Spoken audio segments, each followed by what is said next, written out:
If you are what you say you are, a superstar. Yeah. Have no fear. Ladies and gentlemen, welcome back. Welcome back. Thank you for joining me.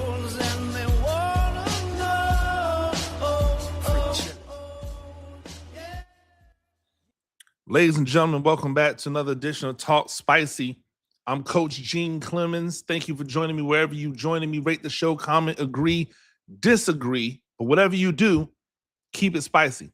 5-star ratings are appreciated. And if you're joining me on the YouTube channel, make sure you like, make sure you subscribe. If you're joining me on Twitch, shout out to you on X and everywhere else you might see a clip. Go ahead and hit a follow at Gene Clemens because that's where it is everywhere. Football is back. And I should say football is back. When I say that, I mean we're back to the opportunity to talk about things new. We don't have to worry about discussing theoreticals on what people look like on the field or whatever it is, because we're now starting to see them on the field. And I have I don't know if it's a confession, because if you've followed me for any length of time, you probably noticed, but I think it sometimes gets confused because of what I do for a living versus deep down where my heart might be, right? Like that's the difference. I know this is going to be hard to believe for some of you, but some of your favorite content creators, journalists, analysts, media members who cover the team that you are in love with, they don't cover that team because they're in love with the team.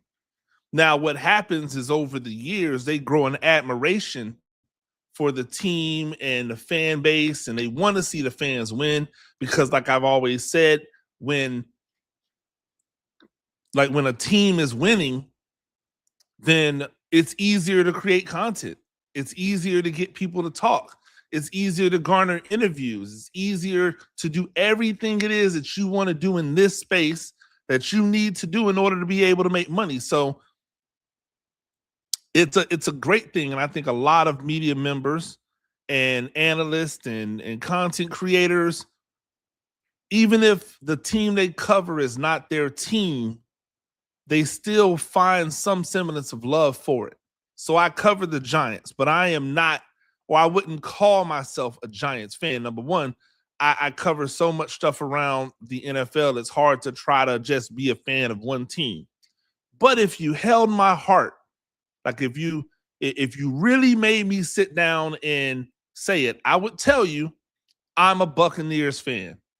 I'm a Tampa Bay Buccaneers fan, and I'm a Tampa Bay Buccaneers fan because the adolescence of my life was spent in Tampa Bay with my family, rooting for the Bucs, who were not good. They were not good until they were, and then they were respectable and they were formidable, and then they won a championship, and then they went back to being bad again, and then they got good again, and then they won another championship, right? So I've been fortunate to see the Buccaneers win multiple championships in my lifetime. There's not a lot of fans of teams that can say they had an opportunity to watch their team win multiple championships in their lifetime. I cover the New York Giants. The New York Giants fan base, Big Blue Nation, and shout out to all of you guys out there. They've had the opportunity to do that. They've had an opportunity to grow up with a championship, and as adults enjoy a championship. I think that's fire, right? Like you get to enjoy a championship in the 80s or championships in the 80s as a kid, and then grow up as an adult and get to enjoy championships again as an adult. Because it's going to be two different, type of situations. And shout out to my guy, Football Game Plan, 19 years for Football Game Plan. If you haven't already, go ahead and give Football Game Plan, a subscribe. Follow them everywhere at Football Game Plan. Go check out the Football Game Plan 2026 scouting guide. Right, it is a guide that helps you everywhere. I just saw Caden Salter light it up in the CFL, and only if you go to footballgameplan.com are you going to be able to see players who are playing in the CFL, players who are playing in the NFL, players who are playing in the European League of Football. Like, Football Game Plan, that 2026 guide is going to have everything. That's why it's the industry standard. So go and check that out. Shout out to you, Emery Hunt. And but like, I'm a Buccaneers fan, and I thought it was dope. I think it's dope when any team gets an opportunity to see their team win multiple championships. But there was something that disturbed me, right? Like, a few years ago, the Buccaneers signed Baker Mayfield. And when the Buccaneers signed Baker Mayfield, I was like, man, they need quarterback play, but Baker Mayfield?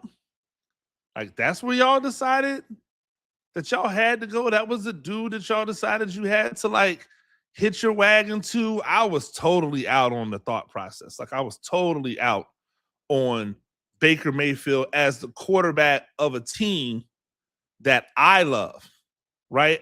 As a quarterback of a team that if you made me pick a team, when I am rooting, I'm always rooting for them to do well. But he's the quarterback of the team that I like. And so now I got to invest, right? Now I've got to invest in Baker Mayfield. And he came in the first year, and he had a respectable year, right? 9-8. The team went 9-8. Threw for 4,000 yards, and 28 touchdowns, 10 interceptions. And I was like, that's cool. Like, that's a good year. But I'm watching these games, and in my brain, I'm going, that's not championship DNA in that guy. Like, I don't see winning a championship with him as the quarterback. So I was surprised, right? I was surprised when they gave Baker Mayfield a contract, and I was like, wait a minute, like what are we doing here? Like, they paid Baker Mayfield $100 million for 3 years of work. They paid him $100 million for 3 years of work after what I thought was an okay season that was made better by inflated stats because they were not that great. They were 9-8. They weren't that great. And then Baker Mayfield and the Tampa Bay Buccaneers made me eat my words. They made me eat my words in 2024 because that year, the greatest season that Baker Mayfield has ever had, he threw for 4,500 yards, completed 71% of his passes, played every game, had 41 touchdowns and 16 interceptions. By the way, most interceptions of his career as well, but I digress. Right? I had to shut up. I had to be quiet because that is a performance. Oh, by the way, the team went 10-7 that year. But that is championship level performance. And how could I say anything against that, knowing what I know about football? Now, again, they're passing the ball like it's going out of style. 566 attempts in year one, 570 attempts in year two. And the reason why the numbers are great is because the completion percentage is that much greater. So I couldn't say anything. I went, oh, that contract makes sense. That contract is a good contract and might turn into a bargain if this is what now we can normally expect from Baker Mayfield. But that's not what we normally expect from Baker Mayfield, because that's not who Baker Mayfield is. It's not who he's ever been in the NFL. And in college, he put up those numbers and they didn't win anything. He put up those numbers and they didn't win anything. But the biggest issue that I had with Baker Mayfield as a starting quarterback is that Baker Mayfield was an a-hole. Like he has this D-bag kind of look to him. He has this arrogance that feels as if it's unwarranted while also trying to play the victim, right? It's like when the rich preppy kid who's been bullying everybody, right? Who's been throwing his weight around about how good he is and how great he is and how great his life is, has one thing that doesn't go his way, and then all of a sudden he acts as if he's been wrong or there's been an injustice done to him. This is the Baker Mayfield that I have come to know, and it is why I've always been out on Baker Mayfield. Right?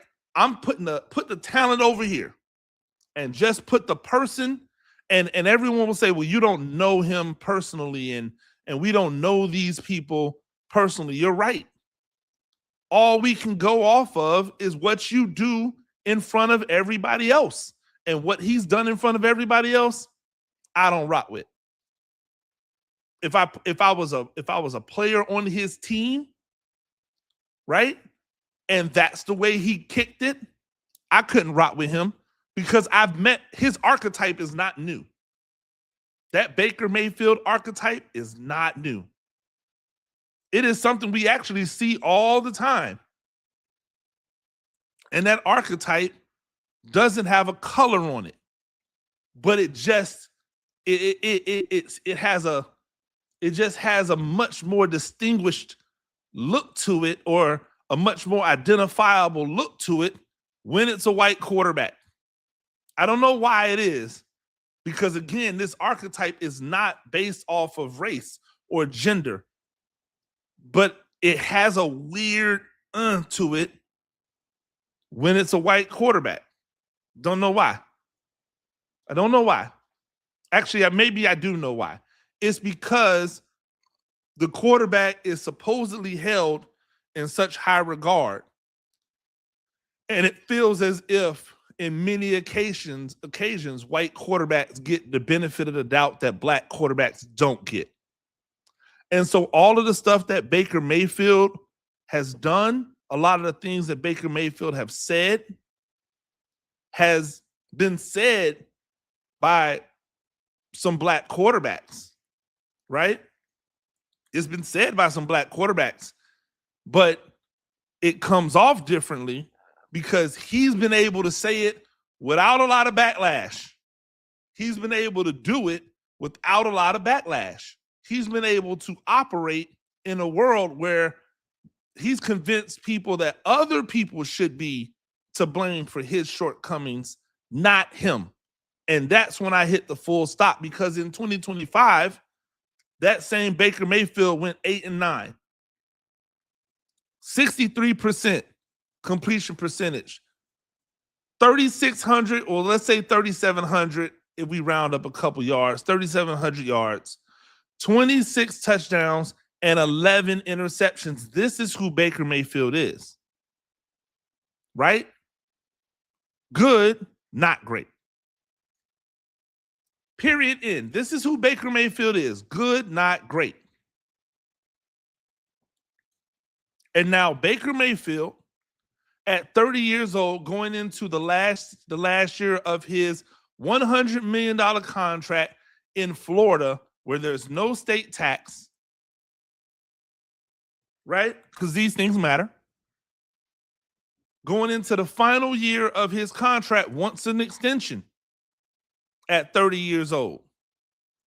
And I'm not saying at 30 years old as if I'm saying that as if it's super old, but it ain't young. It ain't young.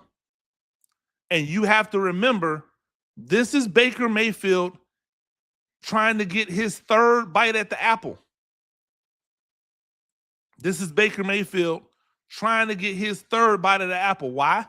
Because he came into the league older than quarterbacks who are number one overall picks normally come into the league. Baker Mayfield was 23 years old. Remember the draft that Baker Mayfield was taken in, right? Remember that draft, that 2018 draft?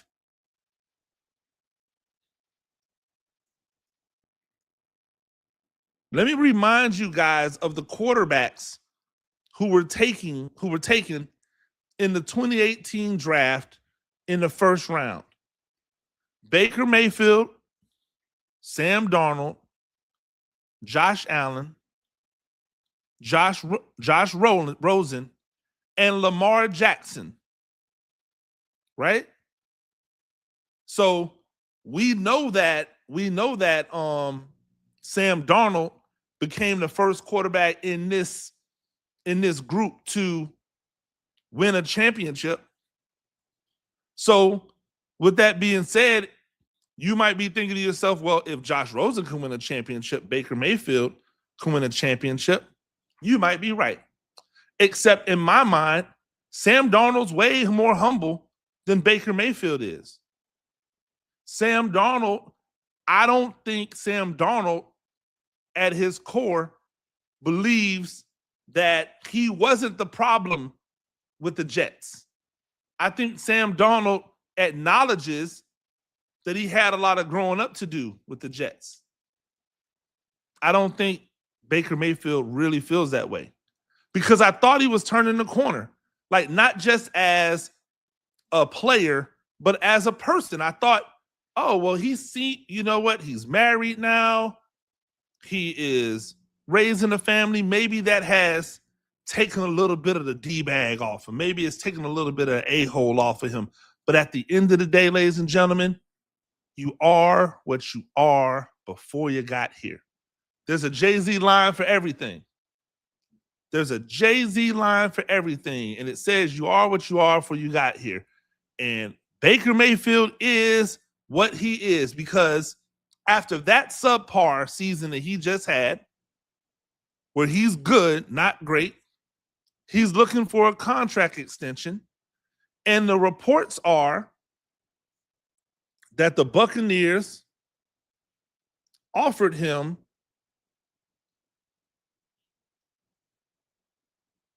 a 2-year extension, right? They said that the Buccaneers offered him a 2-year deal worth slightly over $100 million. That means, right? And by the way, this is I think Fowler and Jenna Lane. Shout out to Jenna. In on this contract.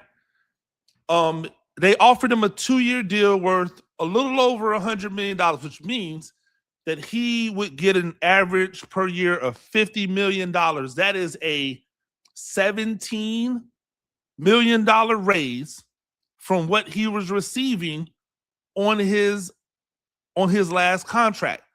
It would also mean that it would include that this year, the final year of his contract, 2 more years, right, would put him into 33, where if he really was that dude and got the Bucks to a level where they wanted to be at, he could have another bite at the apple. He could get another opportunity, another bite at the apple. You know why Baker Mayfield seems to be so upset about, everything? I think because in Cleveland, he felt like that wasn't on him. I feel like in Cleveland, he feels like Cleveland wasn't his fault, that it was everyone else's fault but him. But then he went to Carolina and he wasn't very good. Right? He went to the Rams and he was okay. And then that okay Rams guy came to Tampa Bay. But he scoffed at this notion of a $50 million per year quarterback. And then had the nerve to, like, with a straight face, by the way, act as if he was disrespected by the Buccaneers. Like, this is where you remember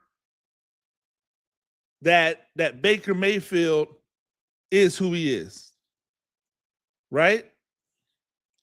This is where you remember that Baker Mayfield is not the warm and fuzzy that you would believe he was when you seen him kind of operating, right? Because this isn't just shrewd business. This isn't business at all. Like, anybody will tell you as a quarterback, you don't have to negotiate through the media. You hold the leverage because you play the most important position on the field. And your gotcha is in the play.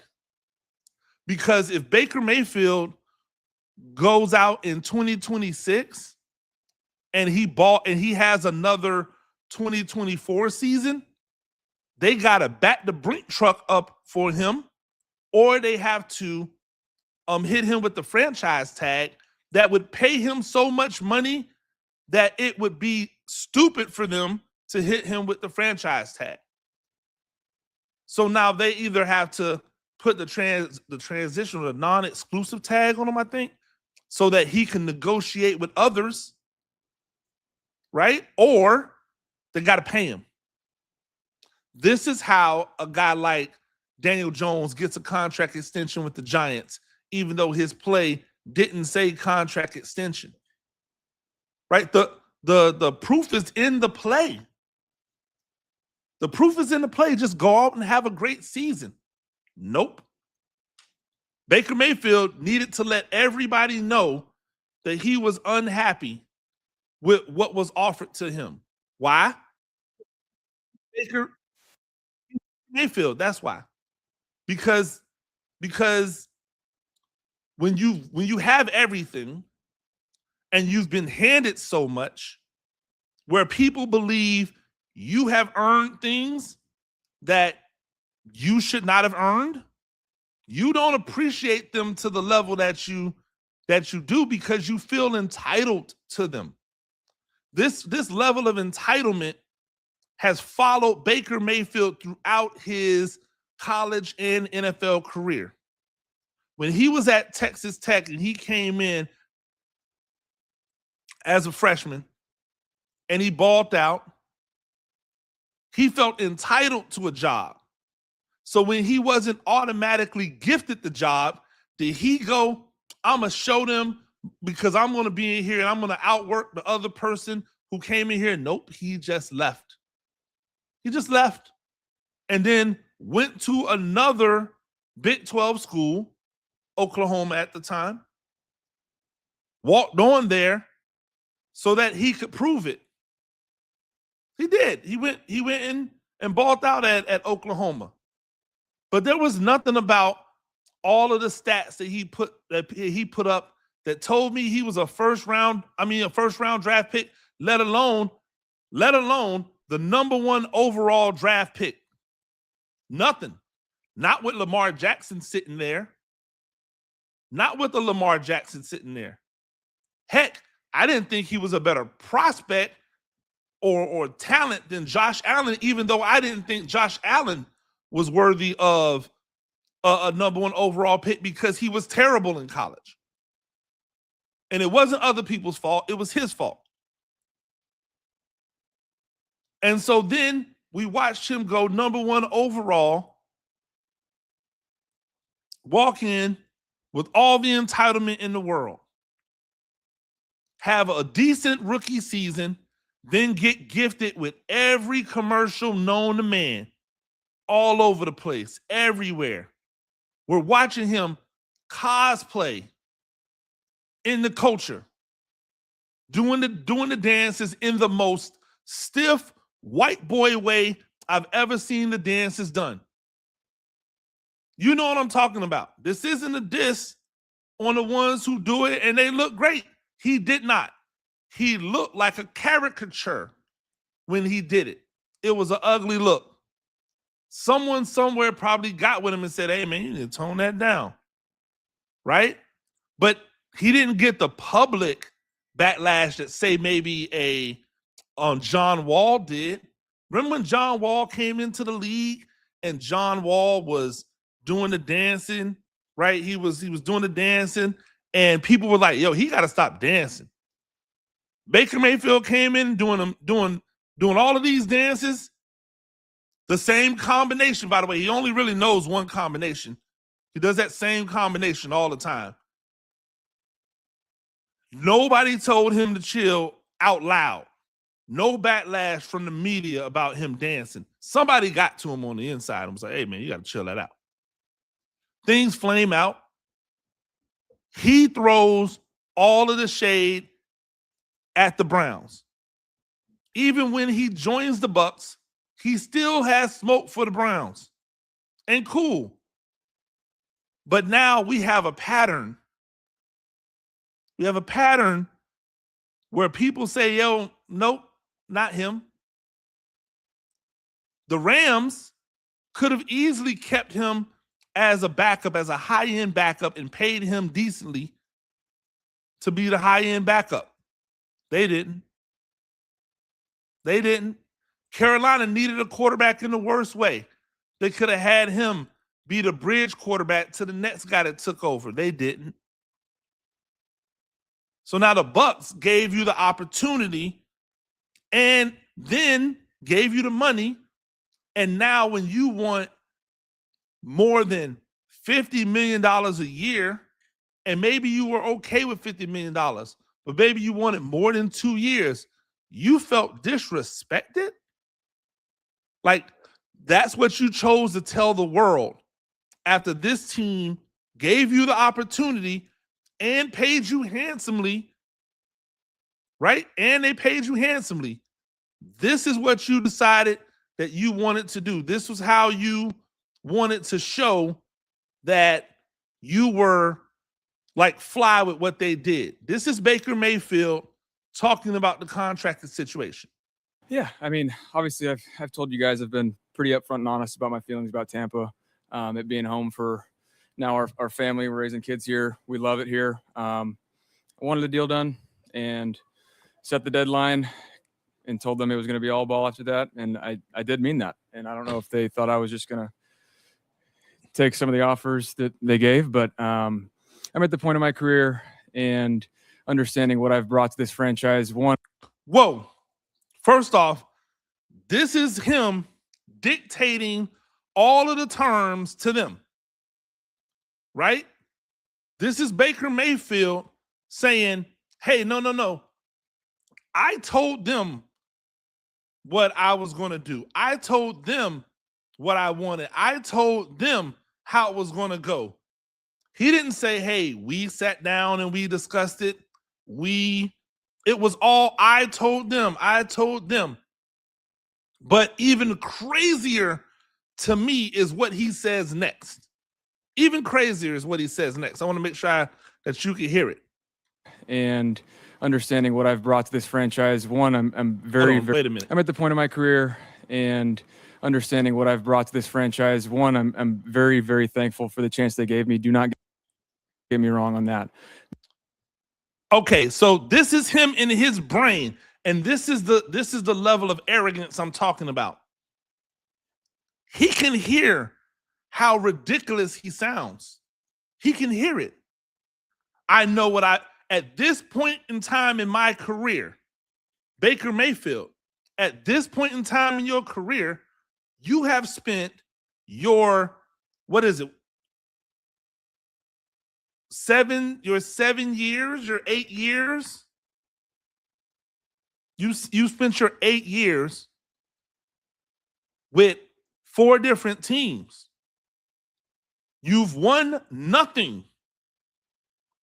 You've won nothing. Nothing. You didn't win Rookie of the Year. You didn't win Rookie of the Year. Right? The only thing you got on your ledger is a couple Pro Bowls. We all know that nobody respects the Pro Bowl nods today. Everybody said, "Oh, well, Shedeur Sanders is a Pro Bowler. Pro Bowl don't mean nothing." Okay, we'll say the same thing about, right? You've won nothing individually. You've won nothing for the team. And yet, what did you bring to the table? What was that again? Like, what are we talking about? But I've also I really know what I've brought to this franchise, leadership wise, and even play wise. I know what I've brought to this team, leadership wise and play wise. Well, let's see. Leader, the Buccaneers' all-time leading receiver, and a guy who will go down as one of the greatest Bucs in the history of Buckdom, decided he did not want to stay with you and finish his career. It wasn't a money thing. It wasn't a money thing. I've never seen people actively try to get away from Tom Brady. I've never seen good wide receivers try to get away from Lamar Jackson, even though people will tell you that Lamar Jackson is the reason why, like, wide receivers don't want to go to Baltimore. Yet every time I see a fly wide receiver, they talk about the idea of playing with Lamar Jackson. I've never heard anybody say, "Hey, man, I want to go to Tampa because I want to play with Baker Mayfield." What is this leadership you are speaking of? What did you bring to the table as a leader for the Bucs? Need I remind you who the quarterback was of the Bucs before you took over? See, sometimes when people say things, it's okay to just call out that they sound like they're full of shit. It's okay to just say, "Hey, man, Baker Mayfield out here tripping." But we don't. We just let him get off these lies. We let him just flip off the lies with no accountability, no nothing. Need I remind you that the quarterback that you took over for was none other than Tom freaking Brady? Baker Mayfield, tell me where you improved on the leadership from Tom Brady.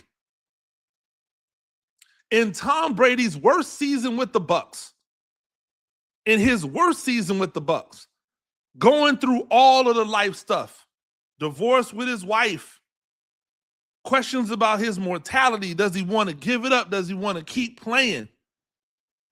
Tom Brady threw for 4,700 yards, 25 touchdowns, and 9 interceptions.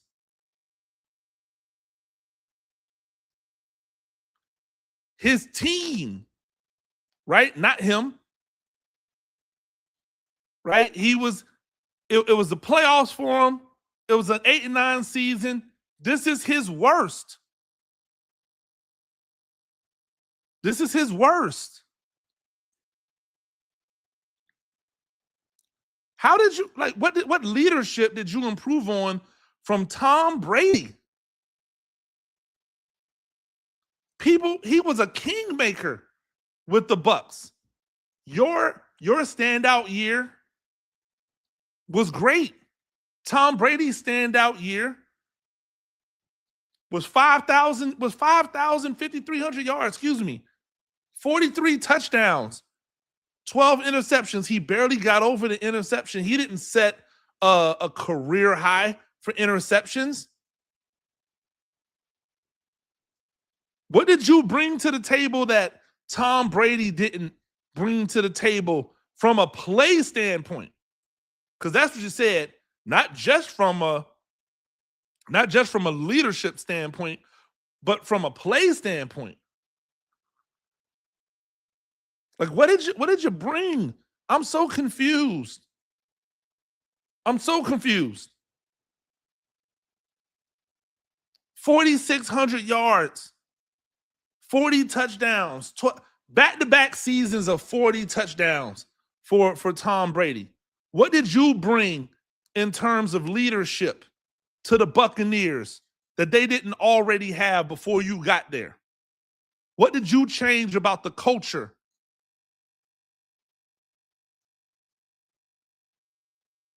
Need I remind you?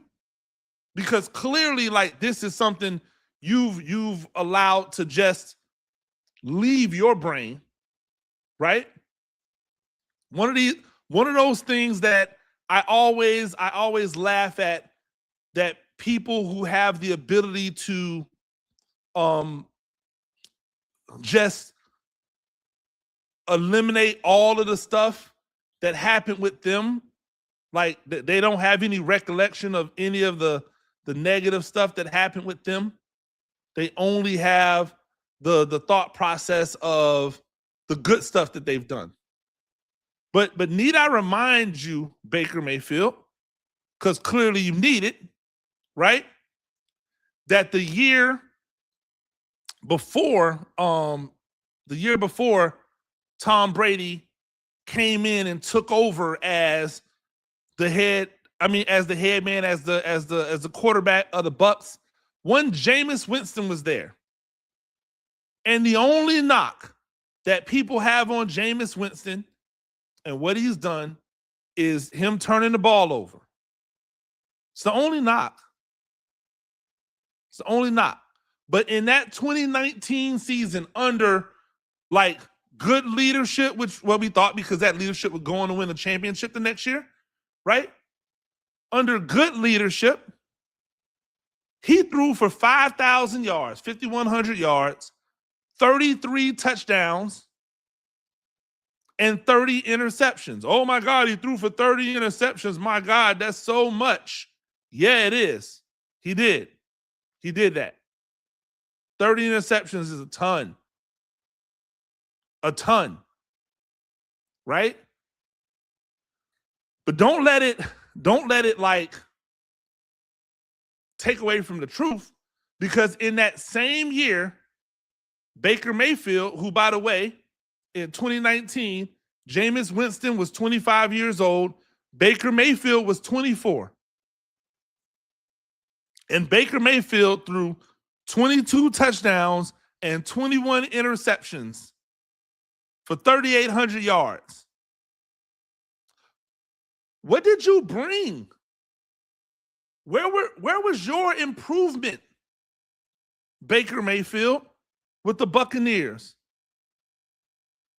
What did you bring to the table that I'm missing that would allow you to say something like that out loud, even if in your brain you believed it, right? Even if you believed it. And let's say like, okay, Baker Mayfield really has this conviction. The rule for quarterbacks is you don't say it out loud. Every black quarterback that I've ever seen, and I'm not making this about race, but it's the only way that I can, you know, kind of get you to understand this. Every black quarterback that I've ever seen who's taught recklessly like this has been admonished by the public for it. It hasn't gone well for their careers. They were backed into a corner because they hadn't yet to be paid like Baker Mayfield has been paid. They didn't get that number one overall money, the 4 years, and then the 5th year option that keeps you at the top of the list of quarterbacks around the nation. So they didn't have that chance. But I want to get back to what did Baker Mayfield bring, right? In Baker Mayfield's 3 seasons as a starting quarterback, right? He's won 27 games.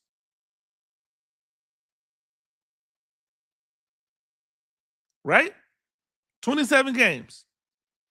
In the 3 years prior, the Tom Brady years, right? The Tom Brady years, he won 32 games. 32 games. So you didn't bring more wins. You haven't brought more playoff success. You haven't brought stability on the offense because you've got these players deciding to move on when they were dying to get to Tampa Bay with Brady, where they loved Jameis Winston throwing them the ball.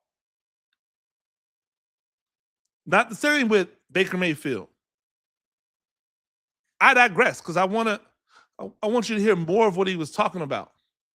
Been some of the best years of my career, and I think it's only going to. It's been some of the best years of my career. Are you attributing that to you, Baker? Only? Tampa Bay didn't have nothing to do with that? This is all you? Trend upwards, just being comfortable and feeling that. So disappointing in that regard to not have, to feel disrespected a little bit. And how did they disrespect you, Baker Mayfield? I just love to know. How were you disrespected? I just, sometimes when you say stuff out loud, you have to be called out on it. Like sometimes when you say things that don't make any sense, you have to be called out on it. Patrick Mahomes, Dak Prescott, Joe Burrow, Jordan Love, Trevor Lawrence, Josh Allen. Those are the 50 million and up people at quarterback. You were about to join a list of quarterbacks that are making 50 million and up. There's only 6 of them that are 50 and up. This is according to Spotrac. Right? Like, we're not talking about you being added in with just like some random regular dudes, right? Jared Goff, he's getting 50 million. Brock Purdy getting 50 million. Herbert's getting 50 million. Lamar Jackson, Jalen Hurts. Those are the 50 million people. You're going to be in that company. Explain to me how that's disrespectful. Hey, I'm giving you 2 years, 2 extra years, so that you can prove to me you're the guy. Because in your 3 years, it's been 1 phenomenal year, 1 good year, and 1 okay year. In all 3 of those years, you turn the ball over at a double digits clip. Please explain to me where the disrespect is. That's really the disappointing part, to feel undervalued after. Undervalued. We just talked about it. To feel undervalued after what? They're trying to pay you $50 million a year. Do you think that you should have received a 4-year $200 million contract? Are you putting up 4-year $200 million like contract numbers?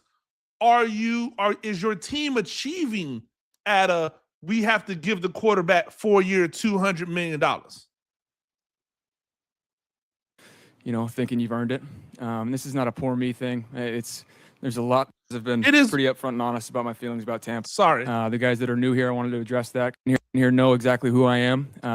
It's all ball. I'm with the I address the team to let them know to not have a deal done is, it's been said publicly from ownership down here, and put myself in certain categories that people that have it were way worse off, but there's a lot other people that have it were way worse off. But I can sit here and look at other quarterbacks and peers and evaluate myself based on that, and put myself in certain categories that This is the part where Baker Mayfield is tone deaf.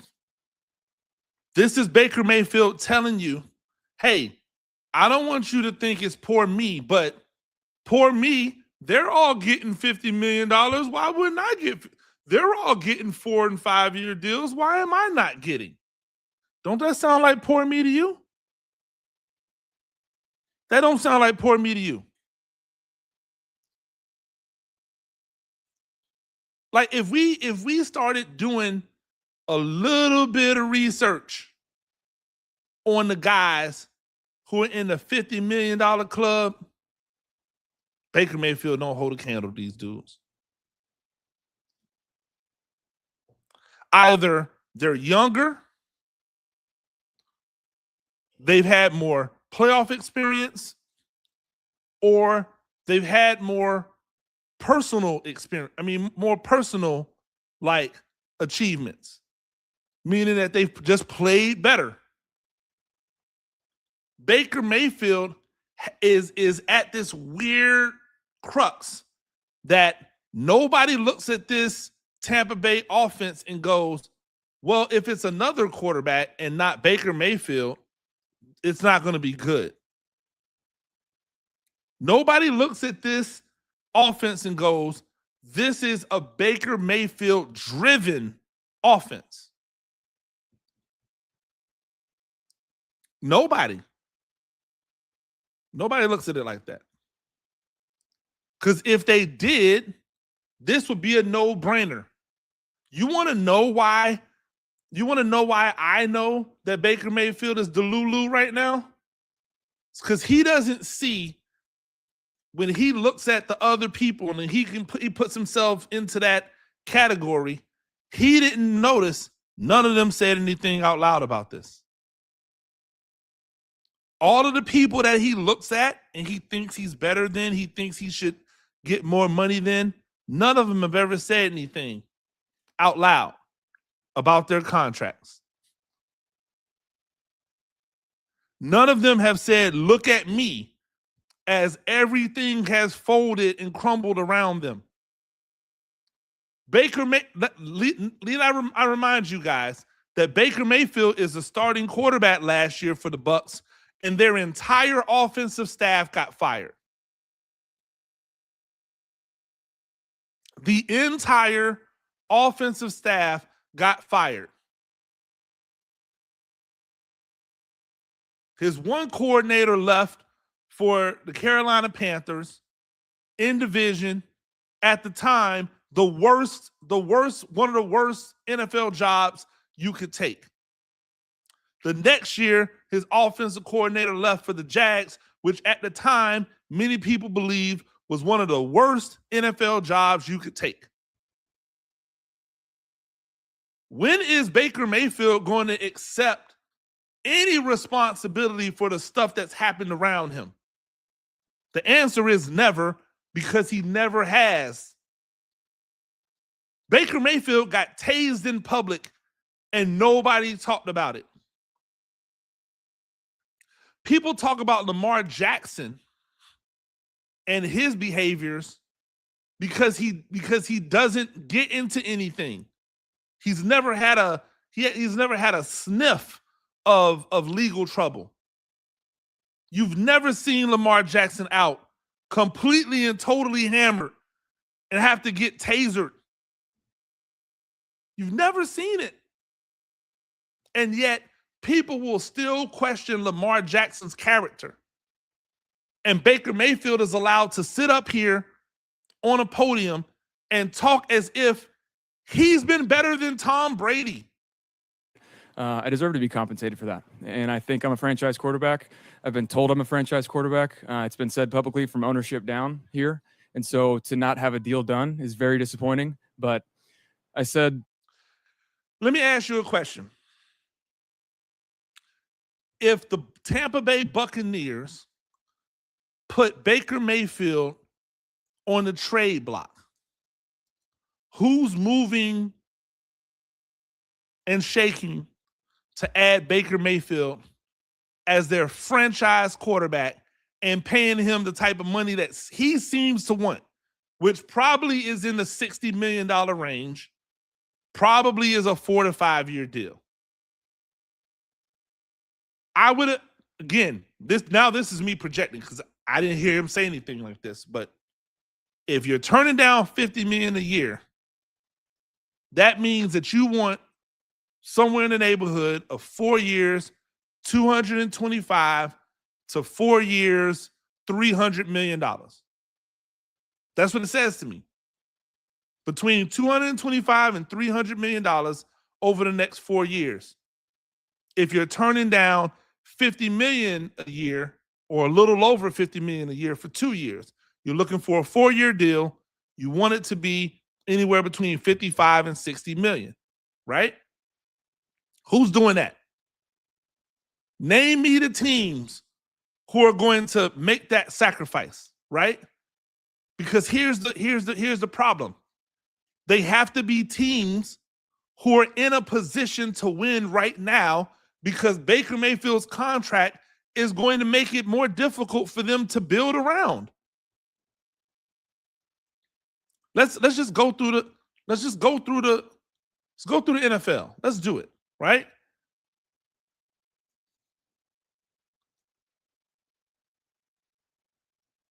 Let's just look at all the teams and see who'd be willing to do that. Right? Like, who is he looking for to pay him this bread? Dolphins. No, they just put money on Malik Willis. They think if Malik Willis doesn't work out, they got a chance for a high draft pick to go get one of these talented, younger, cheaper quarterbacks to make their franchise quarterback. The Jets. No, they're in the exact same boat. They have Geno Smith. If it doesn't work with Geno Smith, or even if it does, they're going into the draft to get a cheaper, younger, more affordable quarterback to make their franchise quarterback so that they have 4 to 5 years to make it happen. The Bills, no. The Patriots, no. The Bengals, no. The Steelers, maybe. Right? Maybe. But this year, they have a Hall of Famer there who they feel good about. And then if it doesn't work out, guess what they're going to do? Go into the draft, get one of these young quarterbacks who's younger, less expensive to be their franchise guy and build around. The Browns, nope. The Ravens, hell no. The Colts, no. The Texans, no. The Titans, no. The Jaguars, no. The Chargers, no. The Chiefs, no. The Raiders, no. The Broncos, no. Right? The Giants, no. Commanders, no. Eagles, no. Cowboys, no. Vikings, maybe. But the Vikings have 2 guys in place. Is Baker Mayfield better than both of those guys? I'll give him that. Is Baker Mayfield on a $60 million contract better than both of those guys? No. So, but let's keep the Vikings here. The Bears, no. The Packers, no. The Lions, no. The Saints, no. The Bucks. That's where he's at. The Falcons, right? The Falcons in the division. Guess who knows Baker Mayfield the most? The Falcons. Probably not. But let's keep him there, because that's a quarterback situation that we don't know about, even though they do have Michael Penix, who is their rookie first rounder that they picked, who has talent but hasn't been injured. Let's see if he can stay healthy. It might not be a move they're trying to make now. They might look to hit the reset button in the draft next year. The Panthers, no. The Rams, no. The Seahawks, no. The Cardinals, they're doing the same thing as Miami and the Jets. The 49ers, no. Where is the market? Where is the market for Baker Mayfield to get this $55 million 4-year contract, 4 years, $55 million per contract that he seems to want? Where is it? Where is it available to him at? And now that people know he's unhappy with his contract, even if the Bucks wanted to deal them, it's his value's down because you got to give him heavy money and you got to compensate the Bucks. Next year, you think the Bucks are just going to let him walk in free agency? No, they're going to franchise tag him. And now, whatever team is going to have to like operate off of his franchise tag, bro, sometimes it's just smarter to shut up. The deadline was a deadline, and I addressed the team to let them know I meant that. It's all. Every other quarterback I've ever heard talk talk about contract extensions and deadlines, they normally just come on and go, "Hey, I just don't want this to be a distraction during the season. So we had a deadline, it wasn't there. We'll address it. My agent will address it, after the season, and then they leave it alone." All ball. I'm with these guys. I think all the guys that have been here know exactly who I am. The guys that are new here, I wanted to address that because they might have had a notion prior to coming here about. The people might have had a notion prior to coming here about who you are. Where did it come from? Who I am as a person, but it's all team. It's all. Where did this narrative come from, Baker Mayfield? If you want to address things with the new people because you want them to know who you are for real, where did my ideology, where did it come from? It came from you. And the things you've done and the things you said and how you've handled it, it's never Baker Mayfield's fault, even though it's always about Baker Mayfield.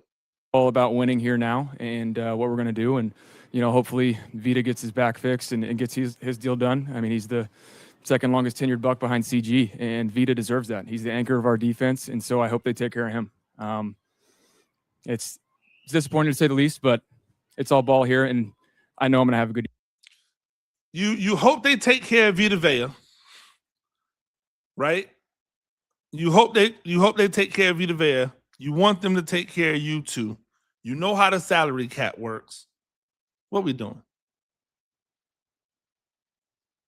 Oh, I hope you gotta be in the Baker Mayfield of this archetype of persons, like they're thinking. Oh, I'm going to talk about Vita Vea so that these people know it's not just me being done wrong, it's him as well. So now look at us, we're being done wrong. Oh, also, I want to feel magnanimous and make it seem as if I'd rather see Vita Vea get his money than have them spend the money on. No, man, this is all about you. Here, I know this team, the things that we went through last year put us in a good spot for this year. Depth-wise, a lot of guys been thrown to the fire to be able to grow and learn fast. And it didn't go the way we wanted, but it's a new season. It's 2 minutes into his spiel before he starts mentioning anybody else on the team and what they have done or what they have possibly brought to the table to make this a better year. And it's going to help us in the long run this year. Added some new pieces, and so I'm excited about it. It's all ball from here. After today, he said it's all ball from here 3-4 times in a row. Man, if you don't get this dude out of here. Answer a few more questions about the contract, but after today, I'm not answering anymore because I'm not negotiating anymore. Hey, guess what, Baker Mayfield? They don't care. The Buccaneers don't care that you don't want to negotiate anymore. The Buccaneers don't care that you're putting your foot down. You don't hold any type of negotiation power. Hey, I don't know what it is, but isn't there a rule in negotiation that you always want to negotiate from a position of power? Hey, Baker Mayfield, this is supposed to be one of the deepest quarterback drafts we've seen coming up in 2027. There are going to be other quarterbacks who are bounce back retreads like you who will be looking for the opportunity. If I'm the Bucks, I'm going, well, if I could find Baker Mayfield and get him on the cheap for the first year, then pay him a team-friendly 3-year deal, can I just do that again? Oh, since we're not in the championship window anymore, do I have to pay him? Is it worth it for us to pay him if we're not in the championship window anymore? It was good to pay him, right, coming off of the Tom Brady years, because maybe he was good enough to buoy us on offense and our defense step up where we could still make a trek to the title. But it's been barely over 500 for 2 years, under 500 in the third year. Clearly, we're not a championship level team as a whole, unless we bring in another Tom Brady. And since there's no other Tom Brady's out here, guess what? We're not there. He is not negotiating with anybody. He doesn't have any leverage. There's almost nowhere for him to go out on the market. So even if the Buccaneers wanted to trade him to who? Trade him to who? Trade him for what? The Vikings are the only team that has a championship caliber defense and players on the offense that are good enough to make a run to the chip if the quarterback is right. Tampa Bay would probably ask for way too much money to do that trade, and it likely wouldn't come until the Buccaneers were sure they probably were not going to make any type of run this year. So you're talking about a trade that would happen mid-year for a quarterback who needs a little bit of time and to get his rhythm about him and just to be good? No. You have no leverage. And if the Buccaneers are okay with putting you on a franchise tag in 2027, you've got no leverage this year and you've got no leverage next year. Because if you don't play, you don't get paid. And if you come up with a BS injury like some of these people will do, if you come up with a BS injury, then you start to look injury prone and you're 31, 32 years old, and not everybody's Tom Brady. And you play a reckless style of football, which means they're not going to be able to trust you to not be hurt because you've dealt with boo-boos that have hurt the team each one of the years you've been with the Bucks, bro. Get this corny dude out of here.